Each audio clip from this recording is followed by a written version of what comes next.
Chinese Communist Party is helping some African dictators crack down on political opposition using mass surveillance.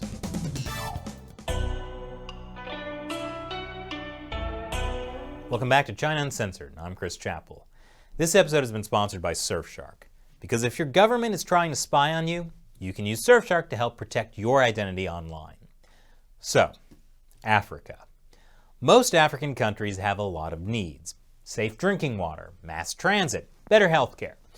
But you know what these African governments really ought to spend their money on? Surveillance. Yeah, that's the ticket to a bright future. Which brings us to China.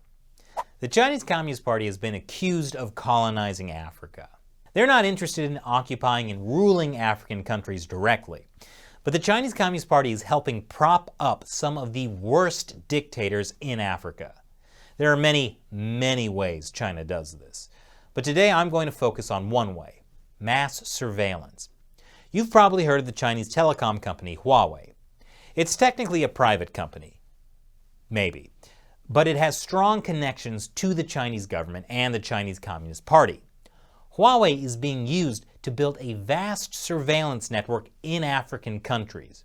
They're even training police in how to use their technology to crack down on anyone who questions that country's government. A lot of African dictators simply don't have the resources to build their own surveillance network from scratch. So they turn to China for help. Through multi-million-dollar deals with Huawei, they're bringing China's techno-autocracy to one of the poorest continents on Earth. Because sure, people may not have clean drinking water, but at least they have Huawei security cameras on every corner.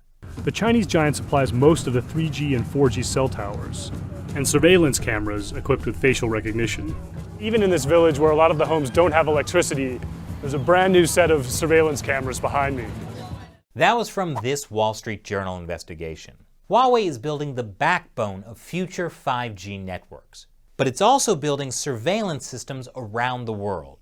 The Wall Street Journal investigation looked at police documents and parliamentary committee documents. They interviewed diplomats, cyber defense officials, and opposition activists who have been targeted, plus more than a dozen senior security officials working with Huawei in African countries. They found that Huawei is actively making countries in Africa a worse place to live, at least if you're not part of the ruling elite. The Wall Street Journal investigation says, according to senior security officials, embedded, hands-on Huawei technicians train security forces and cyber surveillance units that regularly snoop on political opposition. For example, in Zambia, Huawei technicians helped the government access the phones and Facebook pages of a team of opposition bloggers running a pro-opposition news site. Good! So Huawei is helping African dictators silence political opponents. Then there's also what Huawei calls safe cities, or smart cities, that they're trying to build in Africa. What's a smart city? Let's ask our friendly Huawei representative. What is smart city?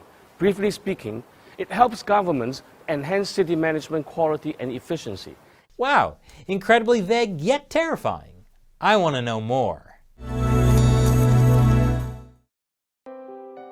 With the development of city construction, video surveillance is widely used in various scenarios, such as city security surveillance, transportation surveillance, and campus surveillance. Oh, good. Campus surveillance. Now countries around the world can be more like China, spying on students. You wouldn't want students thinking too freely. Huawei says it has built systems in 700 cities spread across more than 100 countries and regions. Not all 700 are smart cities, but in these cities, some of the smart city components are gradually being installed, often starting with things like surveillance cameras. And then there's the internet. China is exporting its model of the internet to Africa. In China, the internet is not a forum for the free exchange of thoughts and ideas. It's a way for the government to monitor and control people. And the Chinese Communist Party wants to export its authoritarian model of the internet around the world. Africa is a prime testing ground. Why? Because most African countries are poor, meaning they don't have a lot of homegrown technology companies to compete. And many African countries are authoritarian, meaning they prefer China's model of a highly controlled internet. Chinese government officials have helped secure internet deals for Huawei throughout Africa, starting as far back as 1998 in Kenya.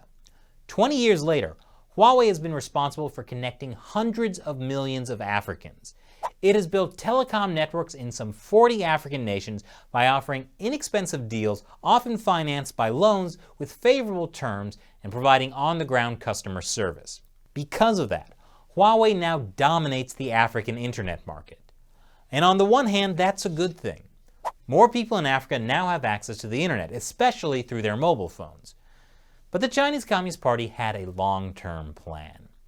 According to the NGO Freedom House, most of sub-Saharan Africa is not free. When those dictators realized the threat internet access posed to their regimes, they again turned to Huawei for solutions. And things got worse. As the Wall Street Journal says, a few years ago, the East and Southern African nations appeared to be regional models for web freedom. But thanks to Huawei, that's begun to change. Huawei is bringing China's model of a highly controlled and censored internet to Africa. And let's just say, Africa's dictators are very happy. So what do you think about China and Huawei's plan for the internet? Tell me what you think in the comments below.